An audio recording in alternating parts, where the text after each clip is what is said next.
Praise the lord. April 5వ తేదీ 2025. ఈరోజు దేవుని వాగ్దానము. దేవుడు మనకు ఆశ్రయమును దుర్గమునై ఉన్నాడు. ఆపత్కాలములో ఆయన నమ్ముకొనదగిన సహాయకుడు. కీర్తనల గ్రంథము 46వ అధ్యాయము 1వ వచనం. దేవుడే మన ఆశ్రయము. ఎవరు విడిచిపెట్టినా, పరిస్థితులు ఎంత కష్టమైనా దేవుడు మనకు అండగా ఉంటారు. దేవుడే మన బలము. మన బలహీనతలో, నిరాశలో ఆయన మనకు శక్తినిస్తారు. దేవుడే తక్షణ సహాయము. దేవుడు ఆలస్యం చేయడు. మనకు అవసరమైనప్పుడు వెంటనే సహాయము చేస్తారు. ఈ వాగ్దానాన్ని నమ్ము, భయపడకు.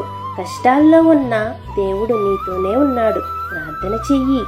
ఆయన సహాయము ఎప్పుడూ సిద్ధంగా ఉంటుంది. ఆయన వాక్యాన్ని నమ్ము. మనుషులు మాట మార్చినా దేవుని వాగ్దానాలు ఎప్పటికీ నిలిచే ఉంటాయి. కాబట్టి ఈ వాగ్దానం మీ జీవితంలో నెరవేరాలని కోరుకుంటూ దేవుని సువార్త పరిచర్యలో మీ సహోదరి. ఆమేన్. God bless you.